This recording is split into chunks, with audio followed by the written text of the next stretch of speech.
Yeah, the world gets smaller and smaller. Recording in progress. There Sorry we to go. you guys. How are you all? Hello, hello. Hello. Yeah, good to see you, man. Yeah, I'm all right. I just come sent to make it to Michelle. I just come back from an operation, so I'm feeling a little bit ragged. But I'll give you 100% of the 10% I've got of myself. Yeah, How are you? that's I'm John. fine. I'm good. Everything's good. Busy. Just started a new show, so that's always its own particular kind of hell.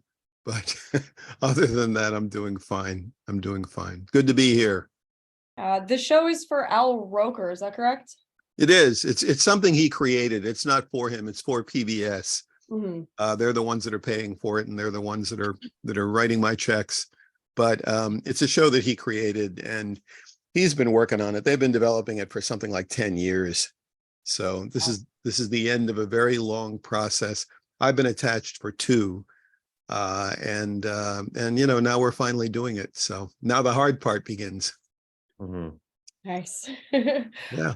Well, thank you guys for taking the time out to do this. Ari, do you want to give a little background on kind of what we're doing with the zine? Sure. I mean, it's partially inspired by, the kind of work that Paul does, but we are taking the 14 pages of the Fogtown comic and using it as like the first stone in a stone soup of a zine where people can talk about climate storytelling, or storytelling that in some way touches on ecology, which ours is, that's the DNA of it for us. But we realize there's a lot of people who are trying to figure out how do we communicate the urgency of what we're doing to the planet to especially to people who might not necessarily be thinking about those things so much. And the huge Comic-Con type of audience could be activated if we speak in their language. And so there's a bit of that idea. And John, obviously with your background and being a storyteller of deep deep history and knowledge, and Paul being now running this incredible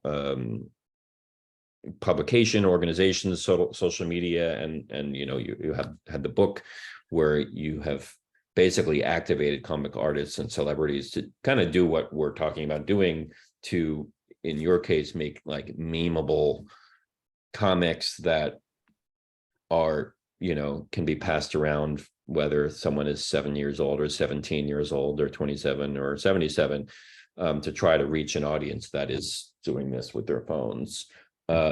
So we're doing something like that, but kind of playing into the old school funky quality of our story by doing it in like a punky zine way, where we're going to print it, and we may Xerox it, we may have it be like black and white and cheap, and we're going to be bringing it to the Cannes Film Festival, where we were going to have a little breakfast at the American Pavilion, where we invite other people who are telling stories to be a part of this discussion about how do we make sure that the stories we tell are shifting the message towards the things that we need to do as human beings to survive.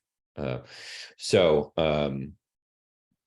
yeah, that's where it is. Each of you comes with your background, and in this case, it's literally your background in your images behind you.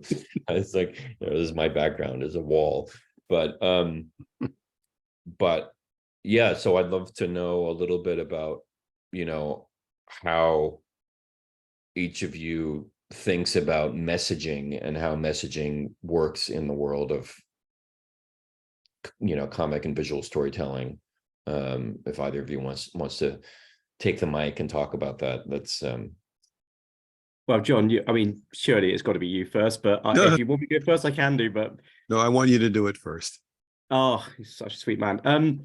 So what I tried to do with Rewriting Extinction was to basically simplify everything into such a way where language or education or understanding of the climate problem wouldn't be a barrier, because there is so much content out there.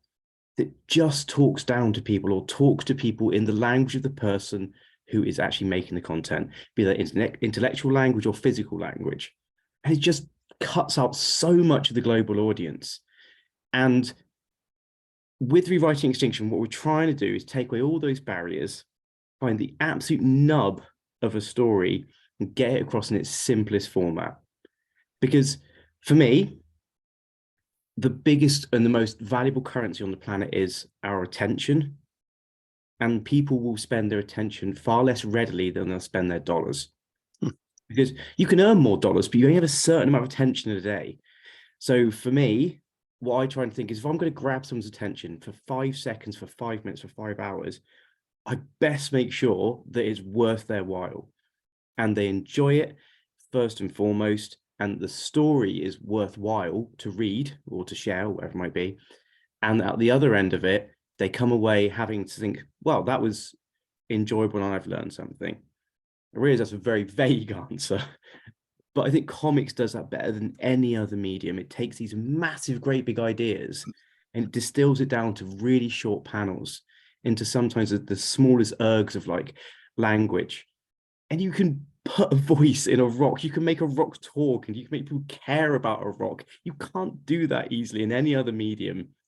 So I think for me, it's the perfect medium for any climate related content because, yeah, to keep going on the same point, at the moment, climate change is happening far worse to the people furthest from maybe ourselves. You know, they are suffering far more than we are at the moment. So for us, it's tomorrow's problem, whereas today's problem for them. So if we need to get across to the people like ourselves who are living in the Western world or the global North, get across the problem that is going to be coming our way in tomorrow. Comics have been doing that for years. That's been the stocking trade, you know, that's been watch out for tomorrow's problems because that's what comics do. So yeah, that I mean, that's my kind of my starter for 10. Comics do it better than anything else, really, for me. Yeah, I think you put it really well, Paul. The way that I would distill my thinking on the issue is that there's no more potent medium for getting across complicated ideas than storytelling, the telling of stories. For thousands of years, we have, as creatures, responded to the heroic, cycle, mythology. And we guide our lives, for the most part, according to the stories that we are told and the heroes that are put before us. So regardless of the medium, I think that storytelling is really at the very core of what you want to harness if you're going to try to get any kind of a message across. It's what people respond to. Why that happens, I don't know. Obviously, ants don't respond to it that we know of. But human beings do. And comics are a wonderfully cost-effective. You remember when I first met you, Ari, it was because I was convincing you that maybe you should try looking into comics as a way of getting across your idea, because it's very cost-effective, it's very efficient. There are, of course, other great ways of getting across ideas. Look at what George Lucas started with Star Wars, with one movie. You can look at these instances of people telling stories primarily for entertainment and for it changing the culture. Star Trek is, I think, an even better example, because so much of the technology that we handle today was projected for us into our imaginations through Star Trek. Not so much Star Wars, but Star Trek, very much technology. I remember watching Kirk write on an electronic pad and thinking, wow, what's going on there? And that was just a throwaway. That wasn't even something that they paid a lot of attention to, but I did. And now we do that on a regular basis. So that's the power of storytelling. Yeah, I think this is the idea with all the stuff we want to do, where this is also where the kind of apocalyptic storytelling can be a problem, because we keep telling the story that we're doomed. I was going to get to that. We're going to create doom. And so finding ways to acknowledge what's happening, but do the physical or spiritual versions of Kirk writing on an iPad into the future, where we show, I mean, in the case of, our story, Fogtown, we have a girl who's in the process of discovering her leadership within herself. And, that sounds very heady, and it's delivered as an emotional story where she's in love with this boy who rides in this bicycle gang.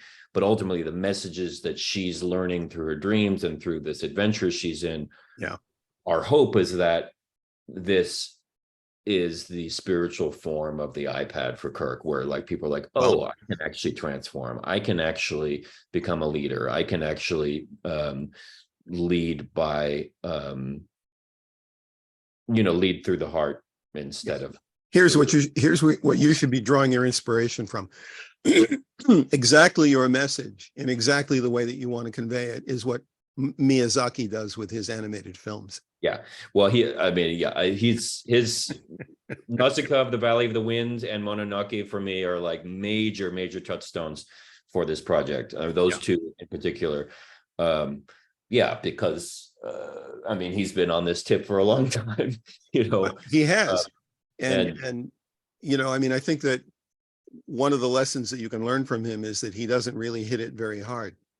No, you don't have to. And that's the thing. And that's one of the big problems that I think with so much ecological storytelling coming out of Hollywood. It's like someone like has a panic and they're like, oh, let's have a big issue movie. And like, nobody wants that homework. Yeah. Nobody wants Captain Planet and the Planeteers. Yeah. So the idea here is like, let's fall in love with this character. Let's fall in love with her world. Right. World that she's in. And let's go on this wild adventure and let's be moved by it. And something changes within us that makes it impossible the next day for us to behave in the same way we behaved. Absolutely. But why? Rather than like, oh, I'm watching a movie about, even the word climate is kind of meaningless. It's like, it doesn't have any emotional impact. It was deliberately chosen, in order to try to, take the teeth out of the problem. So if we can have people awaken, what the kind of theme in the movie is that it's not hard to fly with our gentle power. So this idea of like getting rid of the hardness and the fight that we believe that we need to survive, and actually looking at gentleness and power being linked together. To look at the way that dancing is one of the most profound expressions of human nature, not survival of the fittest. So these kind of sub themes that maybe wouldn't be spoken aloud in the movie, but that you want people to feel, they leave the theater or they leave reading the book in a state of elevated consciousness, then that's the best. That's the dream. Paul Schrader writes about this in one of his books, that moment where you sort of have this sort of aha moment where you suddenly, transcend from being someone who's just looking at the story and looking at the characters into someone who realizes that there's a little something more going on, which I find less and less happening in movies. I actually find that people are not aware of the fact that there can be subtext in movies anymore. I think that people are so inundated with special effects and tropes and that they're all too familiar with, that they forget that there can be subtext, and that something can stand as a metaphor for something else. And I think that that's all we did in the 70s was nothing represented what was going on screen. We're always looking for the hidden message, the subtext, and no one does that anymore. And I think it would be great if people got back to doing that. One of my other pet peeves that this reminds me of is also people in films not having any respect for objects and environment.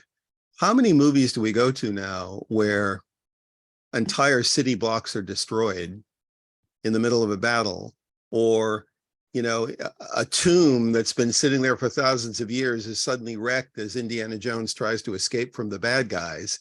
And I always look at that and I think, what kind of message are you sending that an entire ancient tomb can just be destroyed and collapsed while Indiana Jones gets away with the shiny rock? What about all that other stuff that's in there? There's no real respect for it that's shown. And I think a lot of this is creeping into our storytelling, just a lack of respect for environment and objects, of objects of reverence, objects of value, historic value. And I think that the thing that Miyazaki does so well is he shows respect for those things. I just watched Totoro less than a week ago. And I marvel at the moments where, actually, I watched Cagliostro just a few weeks ago too. I'm on a Miyazaki kick right now, and there's a moment where Lupin in Cagliostro is sitting on a car while Jigen is changing the tire, and he just looks up and he sees the clouds moving and the birds going across the sky. Now, in this entire 90-minute action adventure film, that's one of the scenes I remember the most, that Miyazaki took the time to show us that. And in Totoro, when the girls are first arriving at the house that they're now moving into, they're running around looking at everything. And they look down, they see water in a little stream, and they go, look, there are fish. And I think those moments, if you could include those moments in your storytelling, you're going to make people more aware of the kind of thing that I think you're trying to. I mean, it's the little things, like you said, like, someone looking at a fish, stop to do that. And there's this sense that we've got to like get to the story, and bang through it. And I completely agree. And I do think audiences are, I'm not sure who it is who's making the decisions that audiences don't want that, because we all, I think, know that they do. Well, I think it comes from a Western desire to not lose someone's interest. I think that I did you're probably aware of this, and this is not to talk about me, but I did the English language scripts for Kiki's Delivery Service and Laputa. And one of the mandates that I was given by Disney, because they had just acquired the rights, was fill in all those dead spots. Take all those quiet moments and fill them in with dialogue or something. And they even brought in the music guy, Joe Hisashi, to create new music to fill in those quiet spots. So that's a kind of a cultural thing, is, oh my God, if there's silence, we're going to lose the kids, we're going to lose the audience. Amazing. Yeah. It's amazing. I mean, because, Miyazaki, I mean, the same way, like I think about those moments where there's just some weird thing going on, like she's going through the forest and the forest creatures are popping up, and there's almost no sound, and it's just, and you lean in, you're like, what's happening here? You're drawn into the thing, and then, the traditional Disney style would be bang, bang, bang, bang, bang, bang, and then and your reaction, when I go to movies in the theater, I usually leave pulverized. I feel like I've been like assaulted. Yes. And for me, that there's no room for actual transformation when you're getting punched. Even a beautiful story at some level. I completely agree. I think we race through stories at a breakneck speed. A movie that I absolutely hated was the second Venom movie. It was directed by Andy Serkis, and literally it's like an unrelenting Three Stooges comedy for like 90 minutes, 90 minutes of Three Stooges, like smashing and crashing and banging. And after a while, it was just an assault on my senses. It no longer was an interesting story or anything like that. It was just like being hit over the head with a hammer. But anyway, getting back to comic books, I think the great thing about a comic book is that the reader can pore over those very kinds of details that we're talking about, so that, there's no time constraint. I talked about this in a recent panel that I did, how in general, when I'm writing animation or hiring writers for animation, I don't want comic book writers, because comic book writers don't understand the constraint of time. but in your situation, that works to your advantage. When you're writing a cartoon, you got 22 minutes, you got to hit certain beats at certain times, you got to get ready for the commercial sometimes, and you have to pace your story all according to the rhythm of time. In comic books, someone can read 2 pages and then go away, and they can come back and read 2 more pages, or they can linger on a page. Excuse me, they can linger on a page. And I think that opens up the possibility for you to do more of the kind of thing that you need to do than any other medium, quite frankly. So I agree with Paul that there is something essentially right about comic books for the kind of message that you're trying to convey. And I don't know about you as well, John, but I also feel with comics, as you might notice, I'm a bit of a fan as well, that when you get a good comic, you pour over those pictures. You look at them, you think, for me, I never just looked at the artist. I also looked at what the writer was saying with the picture, because obviously the writer, which a lot of people don't know, the writer is massively involved in what the final art looks like and how the story is told. And I also found that I really enjoyed the pacing that you would get with different writers and how they would actually pace their stories. And you could feel that sometimes you'd be flipping through those pages, like just turning them one after the other, racing to get to the story end. And other times, some of the best artists and some of the works that I really enjoyed, actually I would be reading it like a snail's pace. The words are just be sort of getting drawn into the picture. Like, well, what are they doing with the space in this? How have they used the construction of a page to make you feel a certain way? When those lovely times in the kind of the earlier 90s, when I think that comics, before they got too over the top, they would use really lovely empty spaces like Klaus Jensen would do, and Frank Miller would do really well as well. Just have this empty space on a comic page where your eye would just be drawn to a focal point of just someone's eyes or something.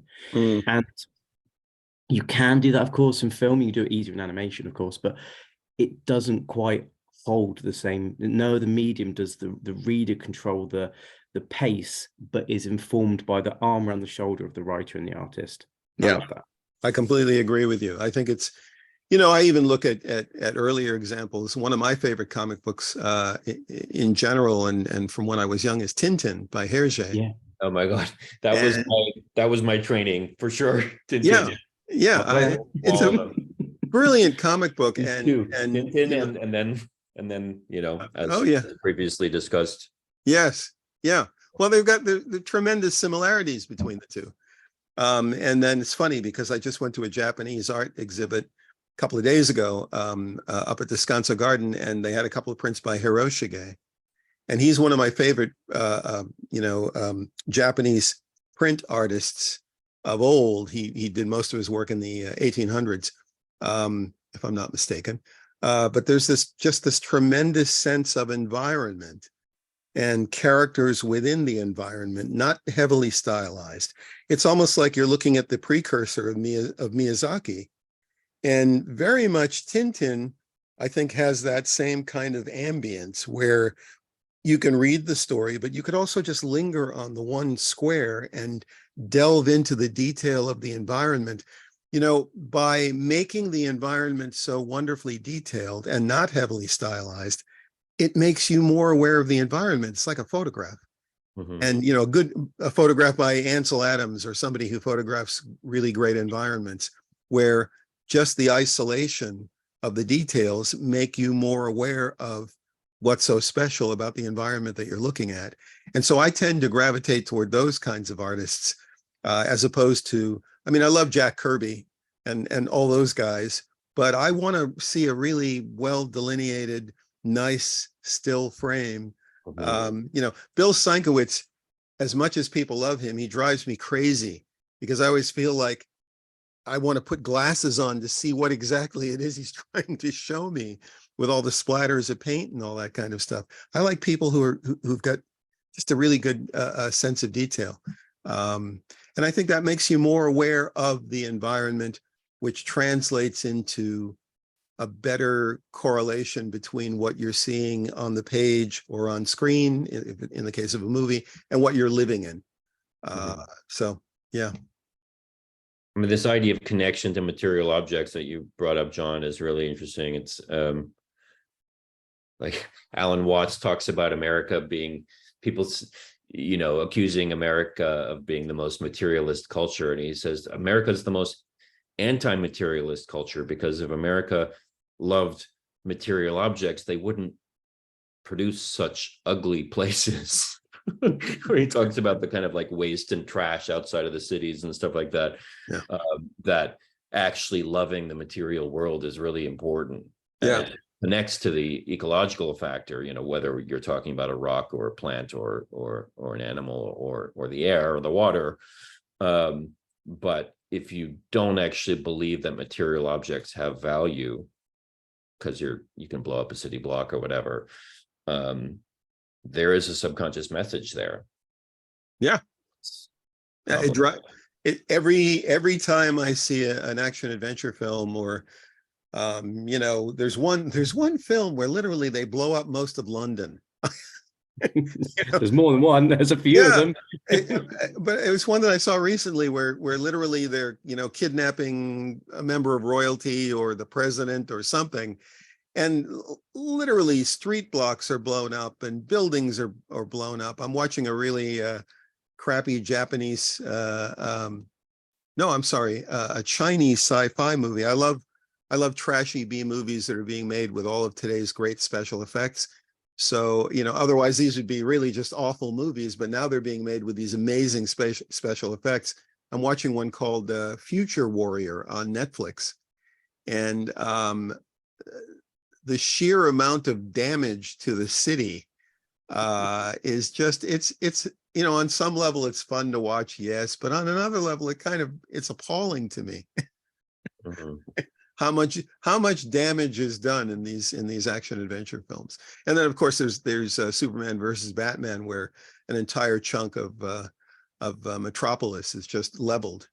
And so anyway, so what specifically, because I'm not entirely clear on this, what exactly are we solving with our panel today? What would you like the outcome of this to be? World peace. No, this is we're opening up to the community to talk about these issues. I don't think there's a moment we suddenly solve it, but some of the stuff that we've talked about is, I think, illuminating, and as we want to share with people, like, okay, so this, what you just brought up about leveling city blocks, what does that do to an audience? Is, they maybe kind of laugh and clap because it's a cool special effect, but what's the end result of that type of storytelling? I think that's an important question to ask. We don't need to answer it. I think the answer comes to us, but yeah, so that's what we're doing. And and since Paul's been working very much in the really super short form space, because of trying to work with the way people are experiencing life through their phones and flicking through things. Paul's focus on, like, okay, can you tell a story that really has an emotional impact in one frame or 4-panel, or sometimes there'll be a carousel to scroll through, but really trying to hit hard and powerfully quickly, I think, is another an interesting kind of twist on the conversation we're having. Like, okay, how can we use the tools of someone like Miyazaki, who this version of Nausicaa is, I think, like 700 pages because there's 2 volumes. But if you don't have all this to play with because people don't have the attention span, Paul, you want to share a little bit about the challenges you've had working with artists, and also kind of being the comics whisperer for a lot of the stuff that you publish, where you kind of are working with somebody to get it into this super compressed format? Sure, it's probably worth, just for the sake of anyone watching the panel, just to perhaps quickly describe what I do. So what I've done is I've worked with over 380 people from all over the planet and collaborated with them to take what they really care about environmentally and turn it into a story. Sometimes that's been social media stories, like you say, like, web comics, basically, or memes. But other times it's been songs, books, TV shows, films as well, which are underway at the moment. So I have gone everything from literally a 1-panel comic with no words right the way through to a feature. And what I always try and do is apply the same logic to it all, which is that just what you were saying, John, a minute ago, a city falling down or getting blown up is a spectacle. It's not a story. One person struggling and one person's heroic sacrifice, that's a story. That's what we need to do. We need to find what's the heart. If I told you, for example, this is absolutely true, there's 200 species going extinct every day. It's like, wow, that's incredible. But it'd be gone. Yeah. You won't remember that in a few days. Right. If I show you, though, a story where an albatross mother cannot feed anything but plastic to her chick and then doesn't understand why her chick is dying, that's a story. Yeah. That lives in your heart and lives in your mind. So I would say, for me, whenever approaching any story, what I try and always do is, yes, show the spectacle, show the importance, show show what we're all fighting for, what are the stakes here. But that's not the story. That's absolutely not the story. The story is the bit, the thing that touches your heart right at the center of it, that when you've read it, your heart is changed. And whether you're doing 1 panel or 700 pages over 2 volumes, that's what I always try and make sure that is in every story. But to be honest, I'm very lucky that some of the people I work with are just, absolute giants in their field, whether it's the comedians like Ricky Gervais or the storytellers like Taika Waititi, they know story anyway. So I can't take too much credit. What I'm trying to do, therefore, is take their incredible brains and turn it into something that is I can pass on to an artist and they won't basically scream or want to pull their hair out, because I can help them just kind of shape that piece. But also, Michelle, I know that at the moment we're doing a lot of, as free men, doing a lot of talking. I don't know if you also had any thoughts and opinions on this stuff and things that kind of it's okay. I've always been really taking sat in your heart. notes. Yeah, no, I have several things. First, I wanted to ask you guys if you've ever either A, toyed with the idea of writing for manga and anime, B, are a fan of any manga or anime, because I think that's a good, or at least this one show I wanted to bring up, Hunter x Hunter, is a great example of a show that both respects the environment but also respects action. I think another thing that happens in superhero movies and just action-based movies in general, and part of the reason why I just don't watch them, is because a punch landing, a person getting thrown across the room, a kick in the stomach means nothing. It doesn't register to us. And this anime and a few animes do this brilliant thing where they keep your attention for 50 episodes with these little, basically with a training sequence while tying it into some philosophical metaphor. And over 50 episodes, this one character is kind of practicing this punch. It's always one segment in the episode. And then finally, 50 episodes in, he lands a punch on this one antagonist. And it has so much meaning because we've built up what it means for the character, what it meant for his internal development to be able to land a punch on someone like this, what it meant for his growth and like everything. And so I think that's really important, and incorporating that back into our stories, because a huge part of Fogtown is it's bicycle action. We want it to be kick-ass, we want it to be exciting. But how do we do that? How do we have these action sequences, have meaning? And how do we kind of make it register? So I guess this is like a multiple pronged question / statement. But yeah, I guess first I just wanted to see if you guys were fans of anime or kind of what your thoughts were on that. So I'll say yes, and the fewer words, the better. For me, good writing in comics basically is never what you used to see in the 90s, which is a page full of text, just like these massive speech balloons where the writer just felt the need to explain everything to the nth detail.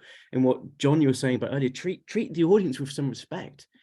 Actually, there's this big, massive understatement now or overstatement, I guess, that people say that people have no attention spans and intelligence to read into stuff. They absolutely do. But we're feeding them McDonald's and asking them why they're still hungry. So,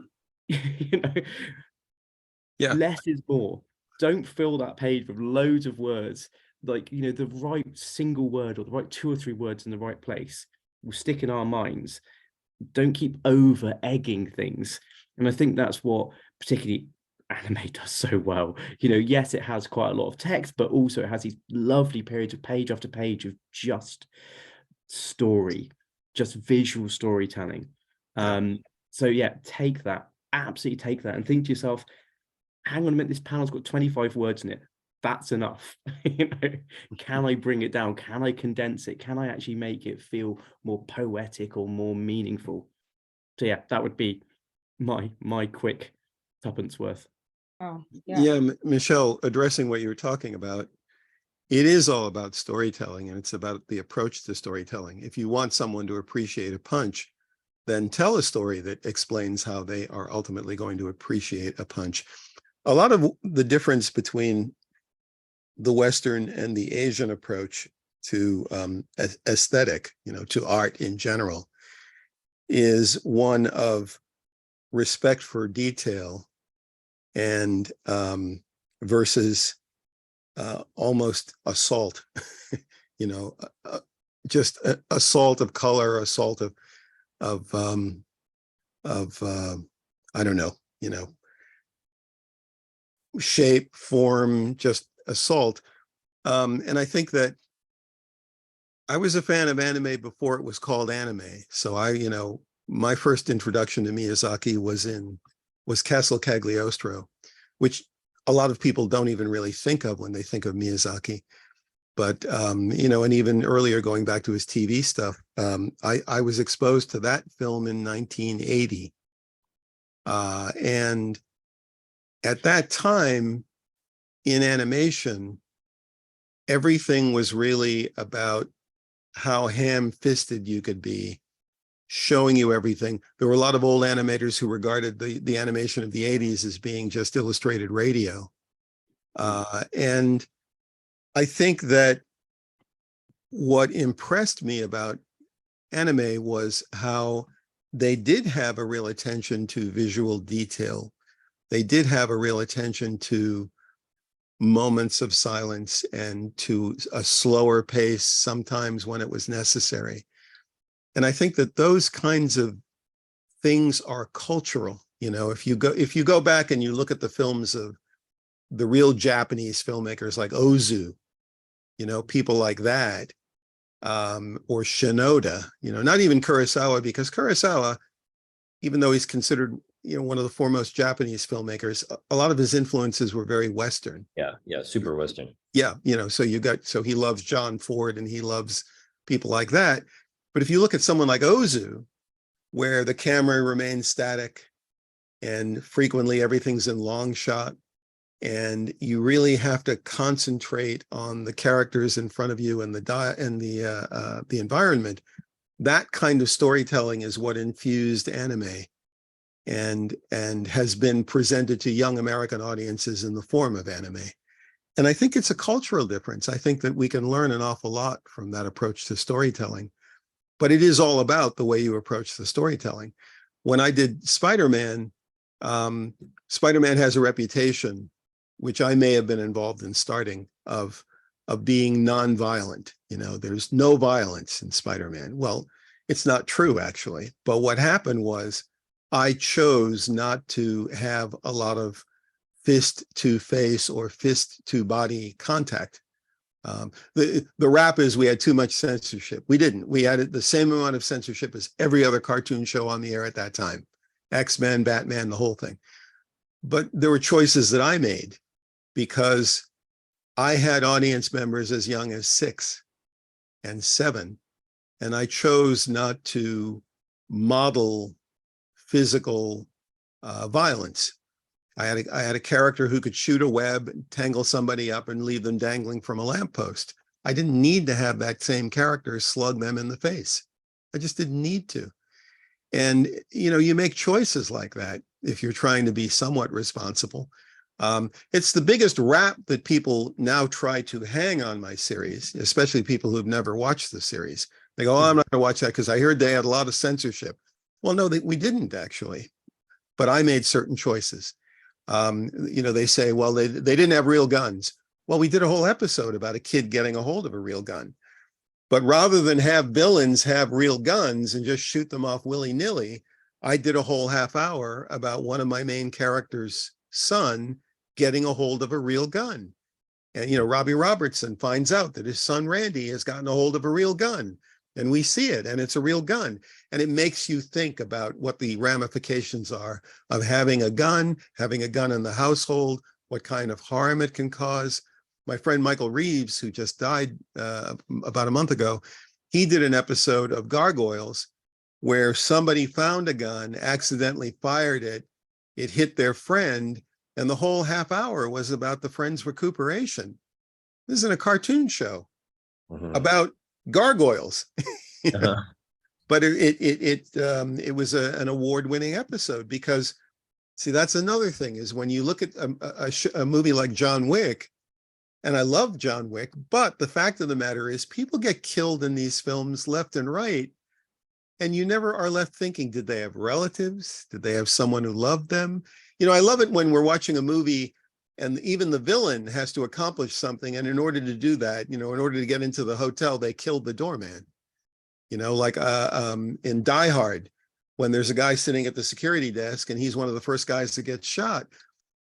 Because my head works this way, I'm always thinking, who is that guy? Who loved him? Who cared about him? So I think we need to start paying attention in our storytelling to some of these finer details. I think it will result in us being more aware, not only of the planet, but of each other. So that's my sermon for today. And I think one of the things that we can all learn, particularly from Asian culture as well, but from certain stories, is to just really lean into giving the characters real emotions. Like some of the things that I love is when you see a character just have unbridled joy. Maybe they're chasing a fish down a river. Maybe they've just met the love of their life. Maybe they've just written a great song on a guitar, but they have that unbridled, just this thoroughly sort of wholesome joy come out of them. And then that high note can contrast really well when you get to the depths of despair, and you just have those emotions, just rather than playing it soft all the way through, really lean into the emotions you're going for. If they're going to be happy, make them super happy. If it's going to be sad, make them super sad. You remind me of the movie Shane. I don't know if you've ever seen it, but I haven't. I need to watch it. I'm going to make a note. It's a classic. It's classic. I believe it was directed by George Stevens, Alan Ladd, Brandon Wilde. But here's the thing. You see Westerns all the time where people are firing guns left and right. In Shane, you almost don't see hardly at all a gun fired throughout the majority of the movie. Love that. And there's a key moment, I'm not going to spoil it for you, but there's a key moment where a guy gets shot. And they even amp up. I've seen the movie a few times, so I've noticed this. Also, I used to be a sound effects editor. They amp up the sound of the gun being fired. I got to tell you, of all the Westerns I've watched, that one guy being fired by that one gun is one of the most impactful moments I've ever seen in a Western. It's the restraint. It's the fact that you don't need to show a lot of something in order for it to have an impact. I'll bring up one other thought because I'm rambling. There's a film director, Max Ophuls. Marcel is his son. Max Ophuls made a movie in America called, he was a French director, but when he came to America during World War II, he made a movie called Caught, starring James Mason and I think it's Barbara Bel Geddes. And it's about a man, it's a little bit of a Gaslight kind of story, but it's a woman marries a very charming man, and then he turns into like a possessive demon, and she basically can't escape from his claustrophobic grip on her husband.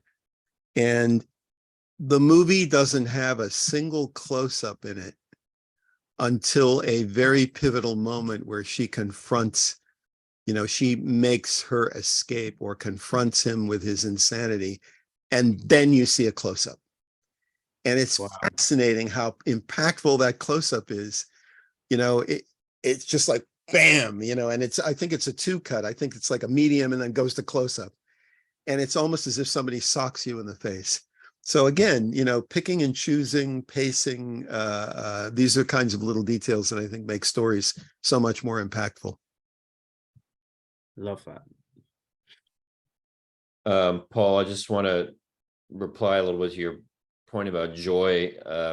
This is a big one that, and it's central to the theme of Fogtown. And even as I worked on the story for so long and trying to get so much story into limited time to, I have these scenes marked where it's like, let her loose, let her have joy here. But then of course on the page, I'm like, well, do I really need her dancing around, or do I need, and it's like, no. And remembering also what, John was saying about Miyazaki, like that's it. Like that's the stuff I cannot cut. That's the stuff I have to make sure that, if I do it as live action, ultimately too, we give the actor that room to play, because that's when, for me anyway, that's when I fall in love with a character. That's when I'm like, that's you, man. That's you. That's your story. That's what you need to have. And F the other stuff, really, because other people are doing that. Do the stuff that's you. yeah, 100%. yeah. Well, we've been on for way longer than I expected, which is nice, but I don't want to keep you guys forever and ever. This, I have a feeling that it's going to be hard to cut this down, because there's so much fascinating stuff that's been talked about. So when I just know, cut me I'm out, it's easy. same. you've gone down by 2/3. You just got We're using all of it. killer, no filler. No. I'm actually going to be talking with Robert Sheehan in a couple of days, and with Stephen Donziger. I'm not sure if you're familiar with who that is. Yeah, say hello from me. Yeah. But Stephen Donziger, the lawyer activist who got that big judgment against Chevron and then was imprisoned. Yeah, I don't know him, but I obviously do know Rob. Yeah. But yeah, no, I know exactly who he is. Don't worry. Yeah. So it's interesting to sort of think about how we get through. I mean, ultimately it does come back to the fireplace and the people sitting around the fire. We got to tell a good story that brings them in and gets them to lean in, whether they're flicking through their phones or through TV or through a comic book. We need them to lean in. Well, right. if you want any sort of like numbers to help you, hopefully give you a bit of confidence in it. With Rewriting Extinction, we've had somewhere close to 500 million views, which is more than the entire rest of the environmental sector, including all the documentaries put together. Stories work. That's incredible. Work. Science has failed, facts have failed, none of it's got through. It's like basically environmental science stories are like the safety videos on planes. No one's watching. Yeah. Well, actually, I mean, I can speak for myself, but I'll bet all three of us still remember that albatross feeding plastic to her little baby albatross. I mean, that little miniature story you told, whatever, half an hour ago, I'm still thinking about that. I'm still thinking about that image of it putting this plastic into the baby bird's mouth, and not knowing heartbreaking. why. And not knowing why, and just being like, oh, my chick's getting worse, I'll go get more. Yeah. Man, honestly, the stories are all out there. All the environmental stories are out there. They just need telling by people who can actually get them out of the science and onto the page or screen or whatever it might be. Well, thank you guys so much for this talk. Thank you guys. I look forward to being part of a new renaissance of storytelling, and you guys are part of it. So huzzah. Hurrah, huzzah. Well, thank you for inviting us. This is and I'm glad you brought up Miyazaki too, because he's always on my desk. Oh man, whenever I'm lost, I open this up to a random page and just like, okay, all right. Yes, back on track now. My exposure to Nausica was a bootleg VHS that somebody got a hold of, didn't know anything about it, didn't know what was going on, and I just I could respond simply to the beauty of it and to the environment that he created. So it's a great story. Yeah. All right. Well, have a beautiful afternoon or evening, I guess, in the case of Paul. Yeah, well, yes, nearly 9:30 here. good to see you all. And Paul, good to finally talk with you. Yeah, it's only been a decade. So I'll catch you in 2033. We'll do this again. Do you ever come to SDCC, San Diego Comic-Con? I have been meaning to go for the last 4 or 5 years, and every year something bad happens. Yeah. COVID actually for a bit of it, but you can bet your bottom dollar I'm definitely going to, if not next, then very soon. Okay. What Do you know about the that? Cannes Film Festival? Sorry? What? Who's going to Cannes Film Festival? Not sure. I usually go to Cannes, less so San Diego, but I want to go to San Diego. Let's talk about Cannes because we're setting up. That's so easy for me. breakfast. But Yeah. John, I mean, I would love to go to San Diego, man. I just need to basically get off my fat British bum and just do it. Do you know Des Taylor? I don't know. Oh, okay. I know the name, of course, but don't know personally. Des is a good friend of mine, and he always comes, across the pond to San Diego. But if you come to San Diego, please let me know, and we'll get together and I'll treat you to dinner. I'm inviting you to dinner, and it would be great to see you. Mate, that'd be lovely. I'm in LA quite a bit this year, backwards and forwards with the series I'm working on. So yeah. Oh, great. Well, then give me a call. Yeah, give me a call if you come to LA. Sure, of course. Of course. That'd be great. Be an absolute honor. And Ari, you know that you're always welcome to join me for lunch or dinner Okay. when you come to town. And Michelle, you always know I'm a big fan of Michelle's. So you always Long-time friends. very talented lady. Very talented. All right, you guys. Well, thank you for inviting me. Thanks for joining us. Yeah, thanks for having me, guys. Have a good evening. Take care, everyone. Bye-bye.